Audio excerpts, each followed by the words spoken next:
Ms. Jennifer Sears, welcome to Yeah. Members Only. Thank You you. are here and it's an honor to have you.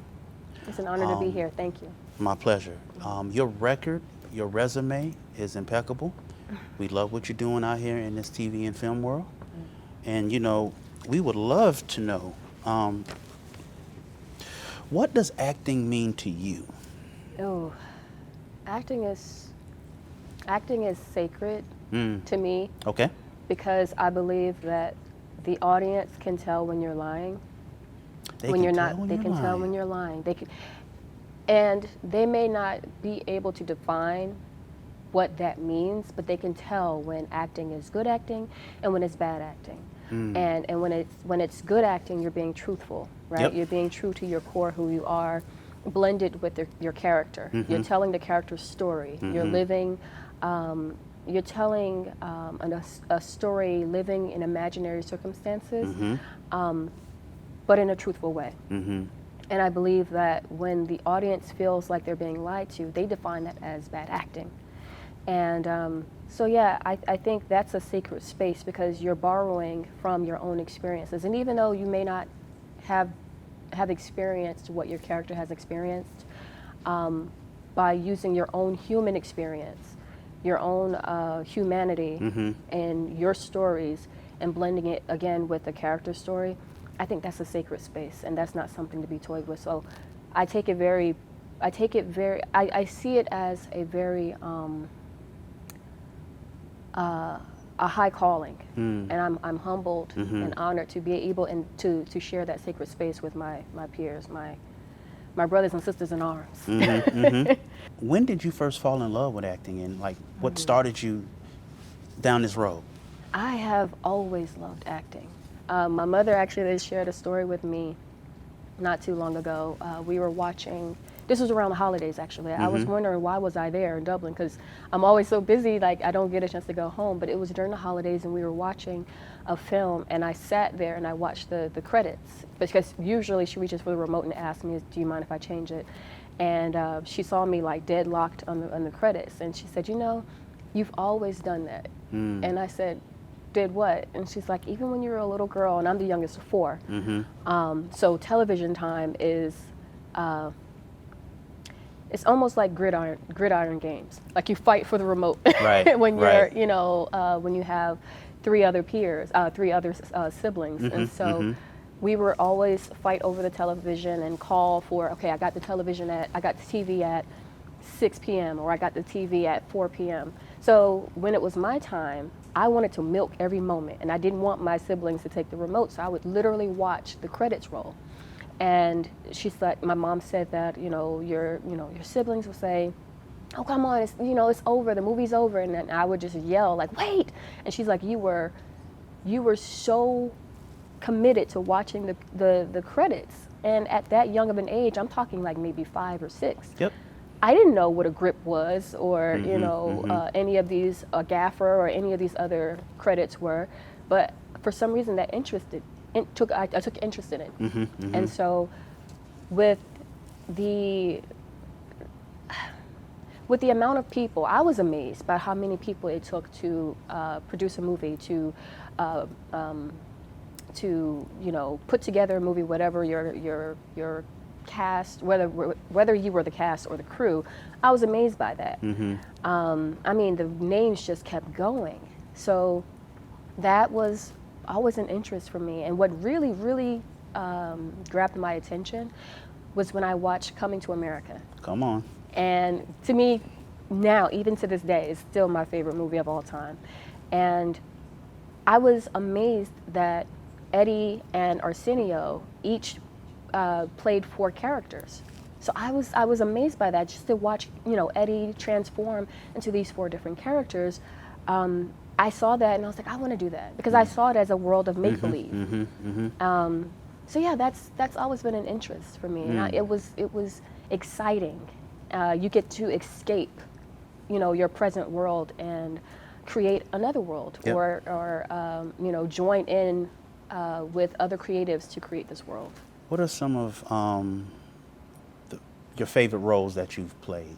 Oh, oh gosh. Just Gonna give me get a in couple if trouble. possible. Yeah. It's like trying to choose my favorite child. Ooh, got it. I loved playing Tara in Greenleaf. Mm. There was something special about her. The fact that she was always referenced, the other siblings, Basie, and Basie Skanks, and you had Rochelle and Rochelle Cross, played by Latoya Luckett. Yep. And but there were other children referenced earlier on rather in the season, in the series. But to have my character written at the tail end of the series finale, that was special to me. That it was an honor to come in and join in this franchise that was so respected and so notable amongst the audience, who held them in high regard, who again goes back to them being truthful, right? They were truthful, they were honest to the Black church experience. Yep. And I believe the Black church is an experience. If you have never gone to a Black church, Oh, it's an it's an experience. experience. Yes, it is. And there's stories and there's backstories, and we are a very colorful people. And even with all of our efforts of striving toward holiness, right? There's always, shadows of ourselves, of our former selves. And that is what Tara, in the story of her family, the shadows of the James family. Yep. Our father was killed in the fire, but there was all this mystery around it. And for my character to be introduced at the very last season, and to help answer a lot of these questions that were hinted at towards the in the beginning of the show, the earlier seasons, and to come out at the end and show them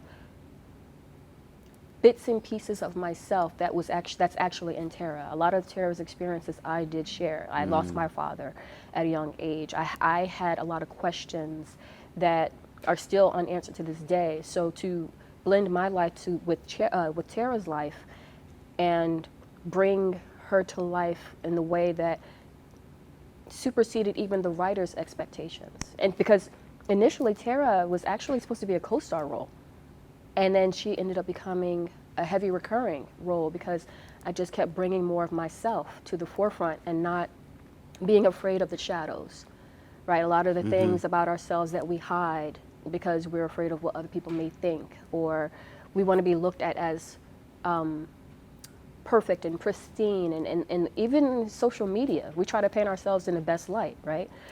And I'm the type of actor that I go after things that makes me question myself, things that's going to make me do some digging and some excavating and some deep diving and get ugly with it, you know what I mean? And face some things about myself that I may have buried.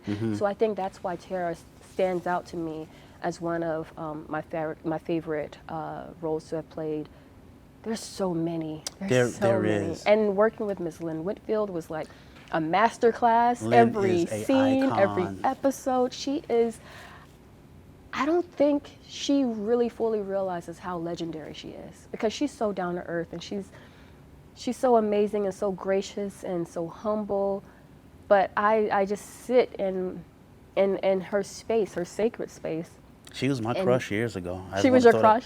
Yeah, When, thin line between love and hate days. Brandy. Lord have mercy. You love Brandy. Woo. Yeah, she's amazing. And I mean, we can go on and on. Remember Right. Brewster's Place and Yeah. Josephine Baker's story, and she has played some powerful, iconic women and told some powerful stories of women, Yep. by women, for women, Yep. and all. That was a special thing, and to be reunited with her, because we first worked together on my acting debut, Medea's Family Reunion. So, decades later, to be reunited with her and for her to recognize me and give me, not saying that she owed anything, owed me anything, but for her to come to me and say, "I'm so proud of you.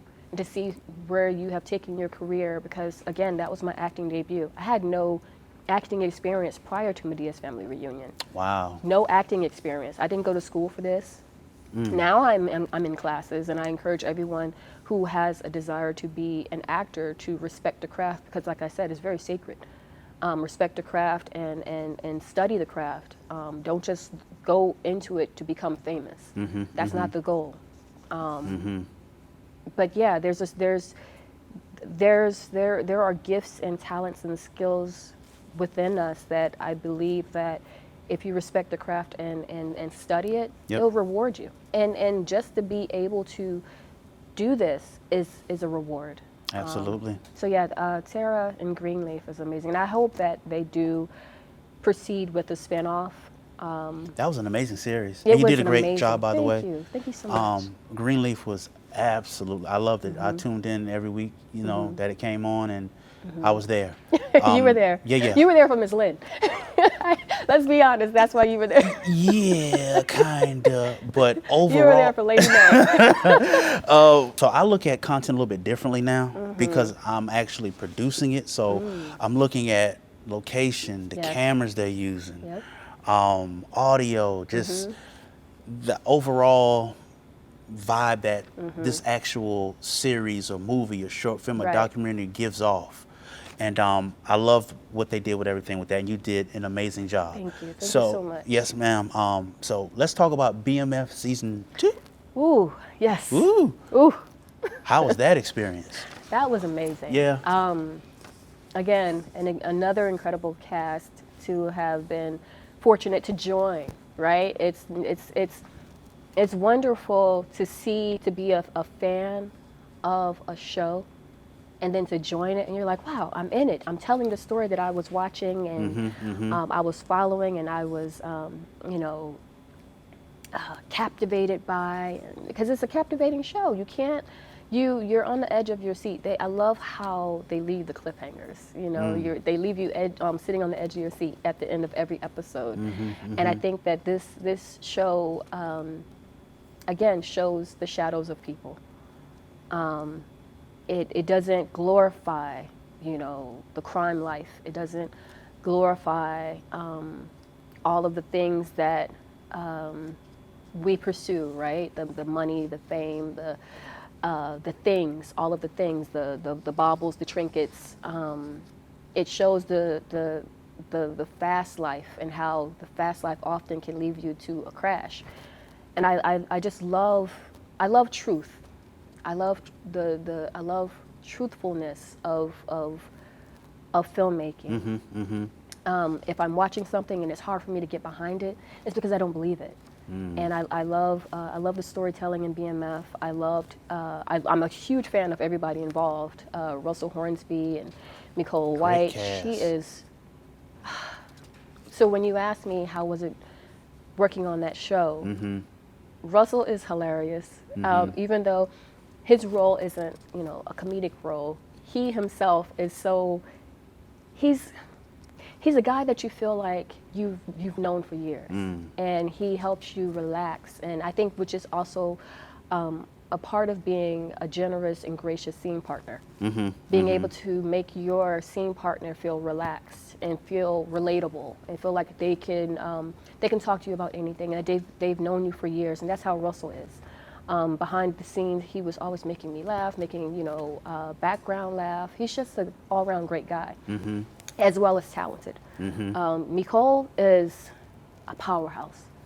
From the time I met her during the hair trials. So you've seen the show, you know how how interesting the choices are for the hair and costume, because it's a period piece, right? It's it took place in the 80s, and so we had to look the part. So in order to do that, I probably a week before I started shooting, would go through hair trials, trying on different wigs, testing, showing it to producers, the writers, and seeing, okay, because this is a new character that's being introduced to the show, does this look like the character, the way that the writers wrote her? Can you see this, when she puts this wig on, does Sister Riley come to life?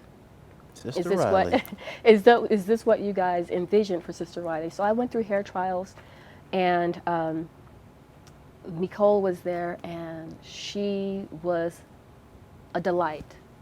She is every bit of the warm, personable, brilliant, radiant being, and she just makes you feel welcomed.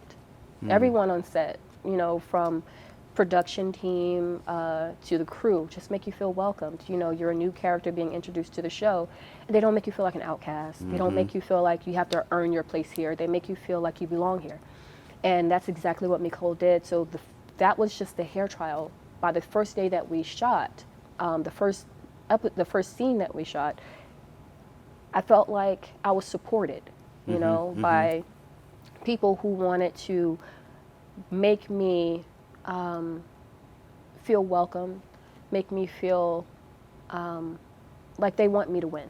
Because there are no individual winners, right? Whenever you're collaborating on an ensemble, we're a team. You know, one wins, we all win. So it's not like, you know, Nicole was trying to outshine me to make herself look good because she's already a star, right? She was like, "What do you need from me? What do you need from me so that I can help you get to where you need to be in this particular moment?" And she was so supportive. So same as Russell, Snoop is Snoop, and he was amazing and gracious and kind and funny. It's just a warm and supportive That is set. amazing. Yeah. I thought Sister Riley was going to be going to Charles's house, or she was going to be hemmed up in that room. You know like, what? yo. And Lucille has been showing everybody this season that she is not one to be played with. So Boy. she would have snatched that wig so fast in that parking lot. Would have been swinging that guitar. But no, Sister Riley, very similar. It's interesting that this comes up because very similar to Tara in Greenleaf was misjudged, right? Yep. A lot of people were like, "Who is this new girl?" You know, because she's been introduced to the show at the end of the series. Season 2, Sister Riley's being introduced to the show, and everyone's questioning because everyone was already comfortable and familiar with the people that they have been watching. So anyone who's being introduced to the plot, to the storyline, what are their motives? Who are they? You know, are they friend or they foe? Are they good or are they bad? You know, are they a protagonist or are they antagonist? I was always misjudged. My characters, not me. Yep. My characters have always been misjudged. Same with Tara. Everyone was comparing Tara to Rochelle, her sister. You know, you can't trust Tara because her sister's Rochelle, her brother's Basie. And so I took a little bit of delight in being able to sit back and be like, you'll see. You know, you'll see. And the same with Sister Riley. They were eating me up on Twitter. Like, I bet you they was. they were like, who is this floozy? Look how tight her dress is fitting. Her dress, her cleavage is showing. Don't nobody show that cleavage in church. And why nobody ain't calling her out in this evangelical church? They were letting me have it. And I thought it was going down with Sister I thought Riley. it was going down too. I thought it was going down too. And it's no coincidence that both my characters took place in the church. You know, so a lot of parallels to so far in my career. But yeah, a lot of people were, they were giving me the business on Twitter. Black Twitter was not here for Sister Riley, but I'm glad that what she said and that she has a past. Yep. And again, going back to truthfulness, right? It's the truthfulness of what everyone can stand up and say, yeah, I have a past. We all have a past. And when she says, but I'm trying to do right now. You know, this isn't happening. And even then, even what she said out of her mouth, people on Twitter were still like, she gonna do something. Like, they were like waiting for me to mess up, waiting for Sister Riley to mess up. So it was patiently waiting. It was humbly rewarding to know that I proved everyone right.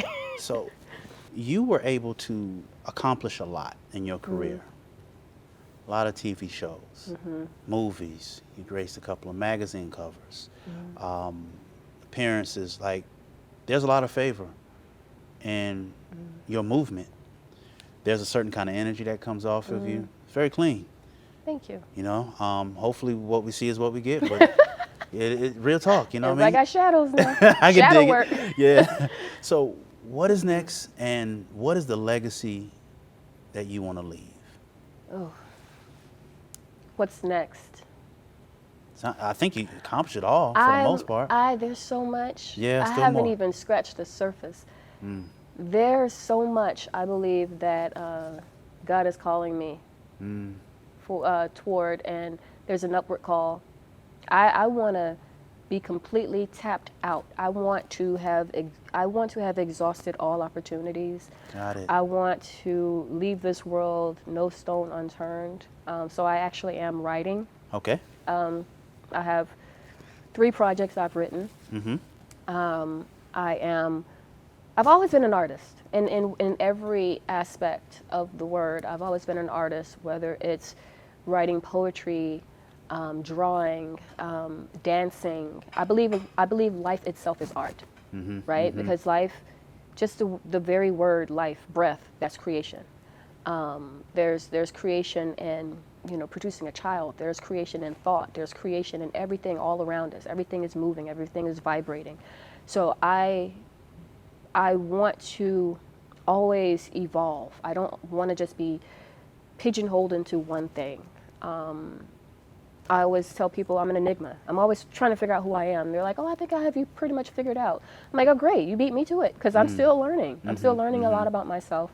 There's so much that God has placed in me that I know that by His grace and His mercy, I'll continue to unfold those things. There are a lot of ideas, a lot of projects living within me that I'm being called to birth. I'm being called to birth a lot of babies, a lot of projects. So yeah, I'm looking to write more, produce, direct. I definitely want to direct. Regina King, Gina Prince Bythewood, Ava DuVernay. These are Misha Green. These are all, sheroes to me that I look to and I say, that's possible. I see, the possibilities, the endless possibilities for my dreams, my aspirations, my goals, my purpose, because I see it's possible in other people, and I'm not saying that I'm trying to mirror my life after them. It's more so of seeing, doors being opened and, ceilings being broken. And you're seeing, paths being paved. I see the possibilities now. Okay. Before, when I was younger, I thought you can only do one thing or the other. Now I'm seeing you can do it all. You can be in front of the camera, you can be behind the camera, you can write. So yeah, there's so much I want to do. I want to do more action. Okay. I had a film that I did my own stunts, and I'm like, oh, I have a fight choreographer. Like, wow. This is awesome. So yeah, 2023, even though it's just begun, there's so much. So much. There's so much already in the works. There's so much already in the can for that we've shot towards the end of 2022. And there's a project that Leslie Black, another members only member, she and I worked together on, and that's coming out this summer, I believe, on TV One. And that's if I had to go back and also choose, and even though this character hasn't been seen by the world yet, that's another character that I think I still carry in my heart. Okay. Candace is amazing. She's a powerhouse. She shows that the underdogs win, because she's looked at as an underdog. Yes, and ma'am. There's so much color and layers to this character that I love, and I can't wait to share this character with the world. So. And we can't wait to see it. Thank you. We thank you for being you. Thank you. Keep shining, keep grinding, keep moving forward. I tell all my members, the best is yet to come. Yes, I received that. Yes, ma'am. Anything we can do to pour into you and add value, we are here for it all. We love what you stand for. We love where you've been, where you're at, and where you're going. Thank you. Thank you for being here. Thank It was you an so honor much, interviewing you. CW. Thank you, Jen.